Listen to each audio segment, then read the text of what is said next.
ವೈಕುಂಠ ಏಕಾದಶಿ ವಿಶೇಷ ನೇರ ಪ್ರಸಾರ ಕಾರ್ಯಕ್ರಮಕ್ಕೆ ಎಲ್ಲರಿಗೂ ಸ್ವಾಗತ. ನಾನು ಪ್ರಿಯಾ ಸೋಮೇಶ್.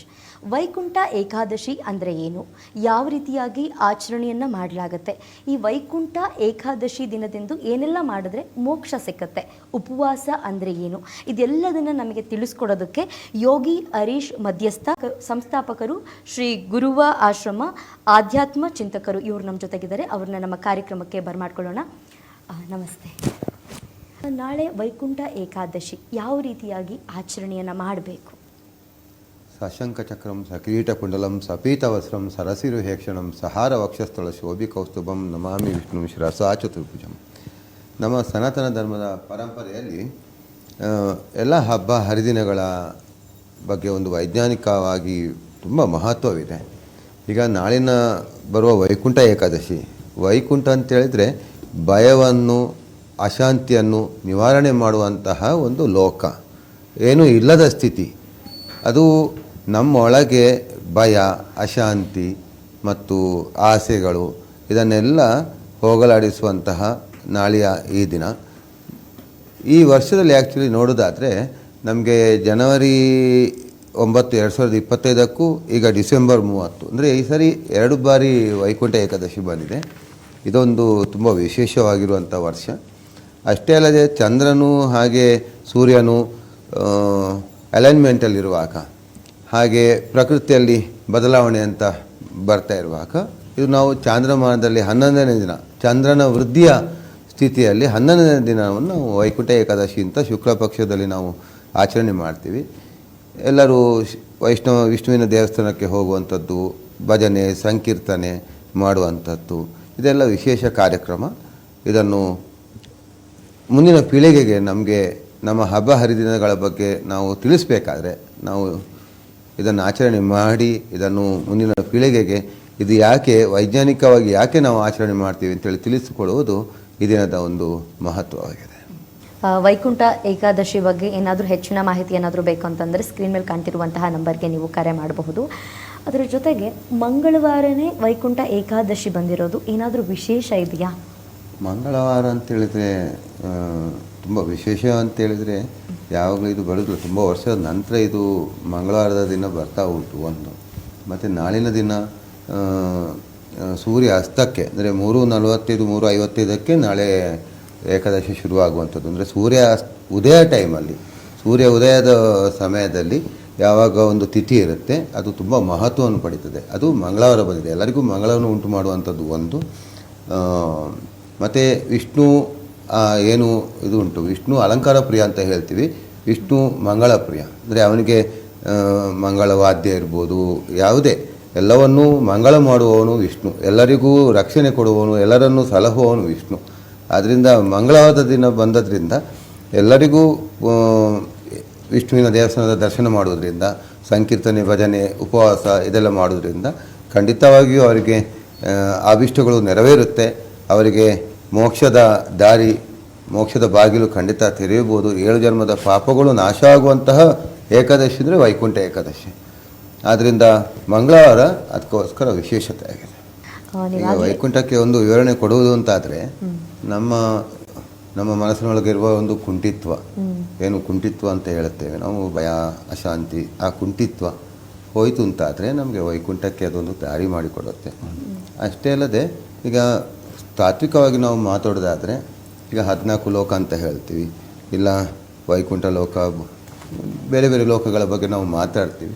ಇದೊಂದು ಮನುಷ್ಯನ ಮನಸ್ಸಿನ ಸ್ಥಿತಿಯಲ್ಲಿ ಅವ ಒಳಗಿಂದ ಹೇಗಿದ್ದಾನೆ, ನಾವು ಒಳಗಿನ ದಾರಿ, ಈಗ ಅಶಾಂತಿ ಹೋಗೋದು, ಇಂದ್ರಿಯ ನಿಗ್ರಹ ಮಾಡುವಂಥದ್ದಾಗಲಿ, ಇಲ್ಲ ಅತಿ ಆಸೆ ಇರುವಂಥದ್ದಾಗಲಿ, ಭಯ ದುಃಖ ಇಂಥದ್ದು ನಮ್ಮ ಒಳಗಿಂದ ಹೋಯಿತು ಅಂತಾದರೆ ಅಲ್ಲಿ ವೈಕುಂಠ ಒಳಗಿಂದ ಸೃಷ್ಟಿಯಾಗುತ್ತೆ.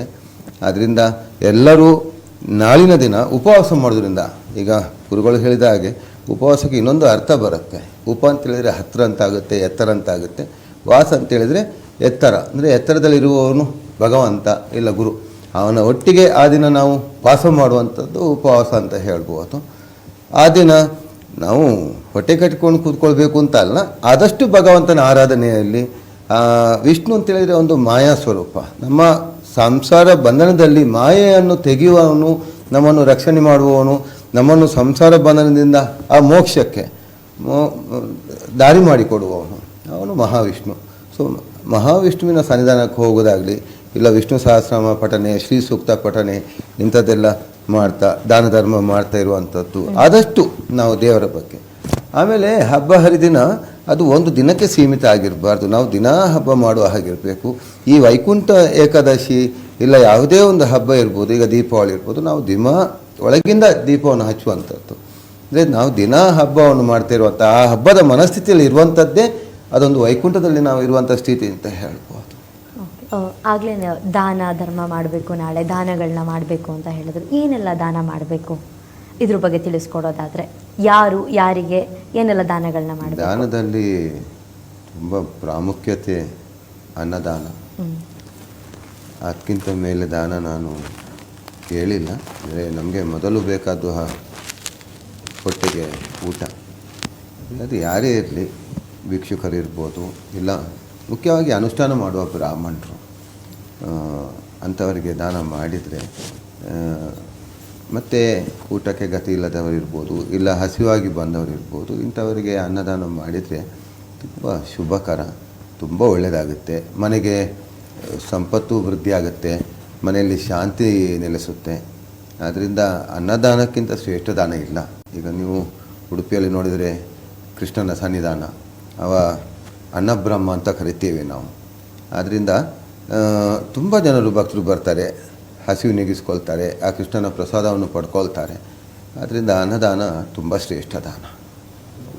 ವಿರಾಮದ ನಂತರ ವೈಕುಂಠ ಏಕಾದಶಿ ಕಾರ್ಯಕ್ರಮಕ್ಕೆ ಮತ್ತೆ ಸ್ವಾಗತ. ಆಗಲೇ ನಾವು ಮಾತಾಡ್ತಾ ಇದ್ವಿ, ತುಳಸಿ ನೀರನ್ನು ಕುಡಿಬೇಕು ಆಗಾಗ ಬಾಯಿ ಒಣಗಿದಾಗ ಅಂತ ಹೇಳಿದ್ರಿ. ಅದನ್ನು ಸೇವಿಸೋದ್ರಿಂದ ಏನೆಲ್ಲ ಪ್ರಯೋಜನಗಳಿದೆ? ನಾಳೆ ಪೂರ್ತಿ ಉಪವಾಸ ಇರೋದ್ರಿಂದ ಏನೆಲ್ಲ ಬದಲಾವಣೆಗಳಾಗುತ್ತೆ ನಮ್ಮ ದೇಹದಲ್ಲಿ? ಉಪವಾಸ ಇದ್ದರೆ ತುಳಸಿ ನೀರಲ್ಲಿ ಕೆಲವರು ಇರ್ತಾರೆ, ಮೊದಲೆಲ್ಲ ಇರ್ತಿದ್ರು, ಈಗ ಸಮಾಜ ತುಂಬ ಬದಲಾವಣೆ ಆಗಿದೆ. ಆದರೂ ಉಪವಾಸ ಇದ್ದರೆ ತುಳಸಿ ನೀರಲ್ಲಿ ಇಲ್ಲ ಹಣ್ಣು ಹಂಪಲು ತಿಂತು 3 ಹೊತ್ತು ಉಪವಾಸ ಇದ್ದರೆ, ಇಲ್ಲಿ ಯಾಕೆ ಅಂತ ಹೇಳಿದರೆ ನಮ್ಮ ಖಗೋಳ ವಿಜ್ಞಾನ ನೋಡಿದರೆ ಚಂದ್ರನು ಈಗ ವೃದ್ಧಿ ಸ್ಥಿತಿಯಲ್ಲಿರುವಂಥದ್ದು. ಹೇಗೆ ಸಮುದ್ರದಲ್ಲಿ ಅಲೆಗಳು ಬದಲಾವಣೆ ಕಾಣುತ್ತೆ, ಹಾಗೆ ನಮ್ಮ ದೇಹದಲ್ಲಿ, ಪ್ರಕೃತಿಯಲ್ಲಿ, ಚರಾಚರ ಜೀವಿಗಳಲ್ಲಿ ಪ್ರತಿಯೊಂದರಲ್ಲಿಯೂ ಈ ಸಮಯದಲ್ಲಿ ಬದಲಾವಣೆ ಕಂಡೇ ಬರುತ್ತೆ. ನಮ್ಮ ಒಳಗಿರುವಂತಹ 75% ಏನು ನೀರಿನ ಅಂಶ ಇರ್ಬೋದು, ಅದರ ಒಂದು ಶುಚಿತ್ವ ಮತ್ತು ಚಿತ್ತಶುದ್ಧಿ ಅಂತ ಹೇಳ್ಬೋದು, ಮಾನಸಿಕ ಶುದ್ಧಿ ಅಂತ ಹೇಳ್ಬೋದು, ಮತ್ತು ನಮ್ಮ ದೇಹದಲ್ಲಿರುವ ಟಾಕ್ಸಿಕ್ ಏನು ವಿಷ ಅಂತ ಹೇಳ್ತೀವಿ ಅದು ಹೊರಗೋಗುತ್ತೆ. ಆಮೇಲೆ ಆತ್ಮ, ಮನಸ್ಸು, ನಮ್ಮ ಬುದ್ಧಿ, ಇದೆಲ್ಲ ಚಿತ್ತ ಏನು ಹೇಳ್ತೀವಿ, ಇದೆಲ್ಲ ಶುದ್ಧೀಕರಣಗೊಳ್ಳಲಿಕ್ಕೆ ನಾವು ಉಪವಾಸ ಮಾಡಿದರೆ ಇದು ಎಲ್ಲದಕ್ಕೂ ಸಂಬಂಧಪಟ್ಟ ವಿಚಾರ. ಅಷ್ಟೇ ಅಲ್ಲದೆ ನಮಗೆ ಧ್ಯಾನ ಮಾಡಲಿಕ್ಕೆ ತುಂಬ ಅನುಕೂಲವಾದಂತಹ ಒಂದು ಇದು. 15 ದಿನಕ್ಕೊಮ್ಮೆ ಒಂದು ಏಕಾದಶಿ ಆಚರಣೆ ಮಾಡಿದರೆ, ಅದು ಸ್ಪೆಷಲಿ ನಾಳಿನ ಏಕಾದಶಿ ನಾವು ಇದು ಮಾಡೋದ್ರಿಂದ ನಮ್ಮ ಒಳಗಿನ ಈ ಸಮಯದಲ್ಲಿ ಏನಾಗುತ್ತೆ, ಇಂತಹ ಶುದ್ಧಿಗಳೆಲ್ಲ ಆದಾಗ ನಮ್ಮ ಮನಸ್ಸಲ್ಲಿರುವ ಭಯ ಇಲ್ಲ ಅಶಾಂತಿ ಇಲ್ಲ ಇಂದ್ರಿಯ ನಿಗ್ರಹಣ ಆಗುತ್ತೆ. ಇದರಿಂದ ಆಗ ತನಂತನೇ ನಮ್ಮ ಒಳಗಿನ ನಾವು ವೈಕುಂಠವನ್ನು ಕಾಣ್ಬೋದು. ಮತ್ತು ಆರೋಗ್ಯಕ್ಕೂ ಒಳ್ಳೆಯದು, ನಮ್ಮ ದೇಹಕ್ಕೂ ಒಳ್ಳೆಯದು, ಸದೃಢವಾಗಿರುತ್ತೆ, ಉತ್ಸುಕವಾಗಿರುತ್ತೆ. ಆಮೇಲೆ ನಾವು ಒಂದು ಗುರಿಯನ್ನು ಹೊಂದಿಕೊಂಡು ಕೆಲಸ ಮಾಡ್ತಾ ಇದ್ದೇವೆ ಅಂತ ಹೇಳಿದರೆ ಆ ಗುರಿ ತಲುಪಲು ತುಂಬ ಸುಲಭವಾಗಿರುವಂತಹ ಈ ಸಮಯ ವೈಕುಂಠ ಏಕಾದಶಿ. ಈ ಅಕ್ಷಯ ತೃತೀಯ ಅಂತೆಲ್ಲ ಬಂದಾಗ ನಾವು ಚಿನ್ನವನ್ನು ಖರೀದಿಸಬೇಕು, ಚಿನ್ನವನ್ನು ಖರೀದಿಸಿದ್ರೆ ಒಳ್ಳೆಯದಾಗುತ್ತೆ, ಇನ್ನು ನಮ್ಮ ಮನೆಗೆ ಹೆಚ್ಚು ಚಿನ್ನ ಬರುತ್ತೆ, ಈ ಥರದ್ದೆಲ್ಲ ಒಂದು ನಂಬಿಕೆ ಇದೆ. ಅದೇ ಥರ ವೈಕುಂಠ ಏಕಾದಶಿ ಎಂದು ಏನಾದರೂ ಮನೆಗೆ ತಂದರೆ ಒಳ್ಳೆಯದಾಗುತ್ತೆ, ಆ ಥರ ಏನಾದರೂ ಇದೆಯಾ? ತುಂಬ ಬೇರೆ ಯಾವ ಧರ್ಮದಲ್ಲಿಯೂ ಇದು ಇಲ್ಲ. ಸನಾತನ ಪರಂಪರೆಯಲ್ಲಿ ನಮಗೆ ಪ್ರಶ್ನೆ ಕೇಳಿ ಜ್ಞಾನಾರ್ಜನೆಗೆ ದಾರಿ ಮುಕ್ತವಾಗಿದೆ. ನಾವು ಯಾವಾಗ ನಮ್ಮ ಒಳಗಿನ ಸ್ಪಂದನಕ್ಕೆ ನಾವು ಕಿವಿ ಕೊಡ್ತೀವಿ, ಅರಿವಿಗೆ ಕಿವಿ ಕೊಡ್ತೀವಿ, ಅಂದರೆ ಅರಿವೇ ಗುರು ಅಂತ ಹೇಳಿದ ಹಾಗೆ, ಅಂತಹ ಒಂದು ದಿನ ವೈಕುಂಠ ಏಕಾದಶಿ. ನಮ್ಮ ಮಕ್ಕಳಿಗೆ ಈಗ ಕಾಲ ತುಂಬ ಬದಲಾಗಿದೆ, ಆದರೆ ಈಗಿನ ವೈಕುಂಠ ಏಕಾದಶಿ ಆಚರಣೆ ಮಾಡೋದು ಆದರೆ ತತ್ವ ಶಾಶ್ವತ. ನಮ್ಮ ಆತ್ಮಿಕ ಶಕ್ತಿಯನ್ನು ಬಲಗೊಳಿಸುವಲ್ಲಿ ಅದು ತತ್ವ ಶಾಶ್ವತ. ಆತ್ಮಿಕ ಶಕ್ತಿಯನ್ನು ಇದು ಬಲಗೊಳಿಸುತ್ತದೆ, ನಮ್ಮ ಚಿತ್ತವನ್ನು ಶುದ್ಧಿ ಮಾಡ್ತದೆ, ನಾನು ಮೊದಲೇ ಹೇಳಿದ ಹಾಗೆ. ಆದ್ದರಿಂದ ಇಂಥ ಸಮಯದಲ್ಲಿ ಗುರುವಿನೊಟ್ಟಿಗಿದ್ದು ಜ್ಞಾನಾರ್ಜನೆ ಮಾಡುವಂಥದ್ದು, ಇಲ್ಲ ಗುರು ಶಿಷ್ಯನಿಗೆ ವಿದ್ಯಾದಾನ ಮಾಡುವಂಥದ್ದು ಅವರು ಹೇಳಿದ ಹಾಗೆ, ಇಂಥ ಕ್ರಿಯೆಗಳಿಂದ ಎಲ್ಲ ತುಂಬ ಅಂದರೆ ಸಮಾಜದಲ್ಲಿ ಬದಲಾವಣೆ ನಾವು ಕಂಡು ಬರ್ಬೋದು. ಸಮಾಜ ಒಂದು ಬದಲಾದ ಸಮಾಜವನ್ನು ನಾವು ಮುಂದೆ ನೋಡ್ಬೋದು ಅಂತೇಳಿ ನಮಗೆ ಅನಿಸ್ತದೆ. ಈ ವೈಕುಂಠ ಏಕಾದಶಿ ನಾರ್ಮಲ್ ಆಗಿ ಈ ಅಕ್ಕಿ ಹಿಟ್ಟಿಂದ ರಂಗೋಲಿ ಬಿಡುವಂಥದ್ದು, ರಂಗೋಲಿ ಹಿಟ್ಟಿಂದ ರಂಗೋಲಿ ಬಿಡುವಂಥದ್ದು ಇದನ್ನೆಲ್ಲ ಮಾಡ್ತಾರೆ. ನಾಳೆ ಬೆಳಗ್ಗೆ ಎಲ್ಲ ಹೆಣ್ಮಕ್ಳು ಯಾವ ರೀತಿಯಾಗಿ ಪೂಜೆಯನ್ನು ಶುರು ಮಾಡಬೇಕು, ಮನೆಯಲ್ಲಿ ಯಾವ ದೇವಸ್ಥಾನಕ್ಕೆ ಹೋಗಬೇಕು, ಒಂದಷ್ಟು ಕನ್ಫ್ಯೂಷನ್ಸ್ ಇರುತ್ತೆ. ನಾಳೆ ಬೆಳಗ್ಗೆ ಯಾವ ಟೈಮ್ನಲ್ಲಿ ಪೂಜೆಯನ್ನು ಶುರು ಮಾಡಬೇಕು, ಯಾವ ರೀತಿಯಾಗಿ ಯಾವ ಹಿಟ್ಟಿನಿಂದ ರಂಗೋಲಿಯನ್ನು ಬಿಡಬೇಕು, ಇದ್ರ ಬಗ್ಗೆ ತಿಳಿಸ್ಕೊಡೋದಾದರೆ. ಇಲ್ಲಿ ನಾವು ರಾಮಾನುಜಾಚಾರ್ಯರ ವಿಶಿಷ್ಟಾದ್ವೈತ ಪ್ರಬಂಧದಲ್ಲಿ ಬರೆದ ಹಾಗೆ 108 ದಿವ್ಯ ದೇಶ ಅಂತ ಹೇಳ್ತೀವಿ. ಈಗ ಉದಾಹರಣೆಗೆ ಶ್ರೀರಂಗಮ, ತಿರುಪತಿ, ಇದೆಲ್ಲ ದಿವ್ಯ ದೇಶದ ಇದರಲ್ಲಿ ಬರುತ್ತೆ. ಇಲ್ಲಿ ಏನು ಅಂತೇಳಿದರೆ ಬಿಂಬದಿಂದ ಪ್ರತಿಬಿಂಬ, ಬಿಂಬದಿಂದ ಪ್ರತಿಬಿಂಬ, ನನ್ನ ಬಿಂಬವನ್ನೇ ಅಲ್ಲಿ ಪ್ರತಿಬಿಂಬವಾಗಿ ನಾನು ನೋಡ್ತಿರುವಂಥದ್ದು. ಅದಕ್ಕೆ ನಾನು ಕೊಟ್ಟಂತಹ ಒಂದು ಇದು ಮಹಾವಿಷ್ಣು ಇಲ್ಲ ಆ ದೇವರ ಬಗ್ಗೆ ಚಿಂತನೆ. ನಾನು ನನ್ನ ಬಿಂಬದಿಂದ ಆ ಪ್ರತಿಬಿಂಬವನ್ನು ನಾನು ನೋಡಿದಾಗ ನನ್ನ ಮನಸ್ಸಿನ ಆಸೆಗಳು, ಅಂದರೆ ನಾವು ಸೃಷ್ಟಿ ಮಾಡಿದಂತಹ ಒಂದು, ಈಗ ಕಲ್ಲಿನಲ್ಲಿ ದೇವರು ಇರುವುದಿಲ್ಲ, ಬಟ್ ನಾವು ಅದಕ್ಕೆ ಆ ದೈವಿಕ ಶಕ್ತಿಯನ್ನು ಕೊಟ್ಟಿದ್ದೀವಿ.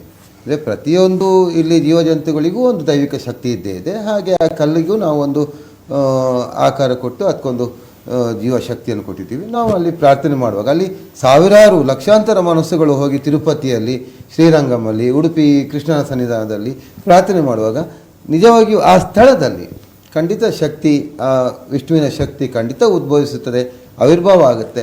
ಅಲ್ಲಿ ಹೋಗಿ ನಾವು ಪ್ರಾರ್ಥನೆ, ಅಂದರೆ ಅಲ್ಲಿ ಸಾಮೂಹಿಕ ಪ್ರಾರ್ಥನೆ, ಯಾವಾಗ ಸಾಮೂಹಿಕ ಪ್ರಾರ್ಥನೆ ಮಾಡ್ತೀವಿ ಅದಕ್ಕೆ ಇರುವಂತಹ ಬೆಲೆ ಮತ್ತು ಯಾವುದಕ್ಕೂ ಇಲ್ಲ.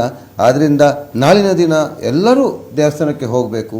ಶ್ರೀರಂಗಂಗೆ ಹೋಗಿ, ಉಡುಪಿಗೆ ಹೋಗಿ, ಶೃಂಗೇರಿಗೆ ಹೋಗಿ, ಇಲ್ಲ ತಿರುಪತಿಗೆ ಹೋಗಿ ದರ್ಶನ ಮಾಡಿ, ದೇವರ ದರ್ಶನ ಭಕ್ತಿಭಾವದಿಂದ ಮಾಡಿದಲ್ಲಿ ಮಾತ್ರ, ಶ್ರದ್ಧೆಯಿಂದ ಭಕ್ತಿಭಾವದಿಂದ ನನ್ನನ್ನು ನಾನು ಕಳ್ಕೊಂಡು, ಅಂದರೆ ನಾನು ಇರಬಾರ್ದು, ನಾನು ಎಂಬುದು ಇರಬಾರ್ದು.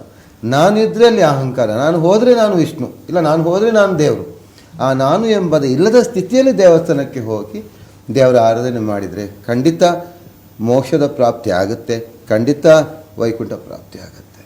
ಓಕೆ, ಕೊನೆಯದಾಗಿ ವೀಕ್ಷಕರಿಗೆ ನೈವೇದ್ಯ ರೂಪದಲ್ಲಿ ಹೇಳೋದಾದರೆ ನಮ್ಮನ್ನೇ ನಾವು ಭಗವಂತನಿಗೆ ಭಕ್ತಿಪೂರ್ವಕವಾಗಿ ಅರ್ಪಿಸುವಂಥದ್ದು. ಅಂದರೆ ಅದೇ ನಾನು ಮೊದಲು ಹೇಳಿದಾಗೆ ನಾನು ಇಲ್ಲ ಎಲ್ಲ ನೀನು ಅಂತೇಳಿ ಆ ಒಂದು ಇದರಲ್ಲಿ ಬರುವಾಗ ನಮಗೆ ಈ ದ್ವೈತದ ಏನು ಪೂಜೆ ಉಂಟು ಅದು ನಿಷ್ಕ್ರಿಯವಾಗಿ ಬಿಡುತ್ತೆ, ಅದು ನಿಗ್ಲಿಜೇಬಲ್. ಸೊ ನಮ್ಮನ್ನು ನಾವು ಆ ಭಕ್ತಿಯಿಂದ ಶ್ರದ್ಧೆಯಿಂದ ನಿನಗೆ ಶರಣು ನಾನು, ನನಗೆ ಸಂಪೂರ್ಣ ಶರಣು ಅಂತ ಹೇಳಿ ಅವನಿಗೆ ನಮ್ಮನ್ನು ನಾವು ಅರ್ಪಿಸುವುದು ಅದಕ್ಕಿಂತ ಶ್ರೇಷ್ಠವಾದದ್ದು. ಈಗ ದಾಸವರೇಣ್ಯರುಗಳಿರ್ಬೋದು, ಅಕ್ಕ ಮಹಾದೇವಿ ಇರ್ಬೋದು, ಆಚಾರ್ಯ ಮಧ್ವರು ಇರ್ಬೋದು, ಅಂದರೆ ಎಂತೆಂಥ ಶ್ರೇಷ್ಠರುಗಳು ಬಂದು ಹೋಗಿದ್ದಾರೆ. ಎಲ್ಲರೂ ಅವರು ಭಗವಂತನಿಗೆ ಶರಣಾದದ್ದು. ನಾವು ಈಗ ಮಧ್ವಾಚಾರ್ಯಗೆ ಪೂಜೆ ಮಾಡ್ತೀವಿ, ಇಲ್ಲ ಇನ್ನೊಂದು ಆಚಾರ್ಯಗೆ ಪೂಜೆ ಮಾಡ್ತೀವಿ. ಅವರು ನೋಡಿದ ದೇವರನ್ನು ನಾವು ನೋಡೋ ಪ್ರಯತ್ನ ಮಾಡಬೇಕಾದ್ರೆ ನಮಗೆ ಗುರುವಿನ ಅನುಗ್ರಹ ಮತ್ತು ಗುರುವಿನ ಮೇಲೆ ಇರುವ ಭಕ್ತಿ, ತಿಳ್ಕೊಳ್ಳುವ ಜ್ಞಾನವನ್ನು ತಿಳ್ಕೊಳ್ಳುವಂತಹ ಒಂದು ಇಚ್ಛೆ, ಇದೆಲ್ಲ ನಮಗೆ ಬಂತು ಅಂತಾದರೆ ಖಂಡಿತ ಆ ಶರಣಗತಿ, ಸಂಪೂರ್ಣ ಶರಣಗತಿ ಮತ್ತು ಶ್ರದ್ಧೆ ಭಕ್ತಿ, ನಾನು ಹೇಳಿದ್ದೆಲ್ಲ ಇದಕ್ಕಿಂತ ಮೇಲಿನ ನೈವೇದ್ಯ ಇಲ್ಲ. ಎಲ್ಲರೂ ಆದಷ್ಟು, ಇದು ಅಷ್ಟು ಸುಲಭ ಇಲ್ಲ. ಅವರು ಹೇಳಿದಾಗೆ ದ್ವೈತದಿಂದ ಅದ್ವೈತ, ದ್ವೈತವನ್ನು ನಾವು ಶಾಸ್ತ್ರದಲ್ಲಿ ಕಲಿಬೇಕಾಗಿಲ್ಲ, ದ್ವೈತವನ್ನು ಯಾವುದರಲ್ಲಿ ಕಲಿಬೇಕಾಗಿಲ್ಲ. ನಮಗೆ ಅದ್ವೈತ ಕಲಿಬೇಕಾದ್ರೆ ಖಂಡಿತ ಗುರುವಿನ ಅನುಗ್ರಹ ಬೇಕು, ಇಲ್ಲ ಗುರುವಿನ ಸ್ಪರ್ಶ ಬೇಕು. ದ್ವೈತ ನಾವು ಹುಟ್ಟಿದಾಗಲೇ ನಾವು ದ್ವೈತದಿಂದಲೇ ಬಂದಿದ್ದೀವಿ. ಆದ್ದರಿಂದ ದ್ವೈತದಿಂದ ಅದ್ವೈತ, ಆ ಅದ್ವೈತ ತತ್ವವನ್ನು ನಾನು ಮಾತಾಡ್ತಾ ಇದ್ದೀನಿ. ಆದ್ದರಿಂದ ಭಕ್ತಿಯಿಂದ ಶರಣಗತಿಯಿಂದ ಪರಮಾತ್ಮನಲ್ಲಿ ನಾವು ಇದಾದರೆ ನಾವು ಅವನೊಟ್ಟಿಗೆ ಲೀನವೂ ಆಗ್ಬೋದು. ಅದೇ ನನ್ನ ಹೇಳುವ ದೊಡ್ಡ ನೈವೇದ್ಯ.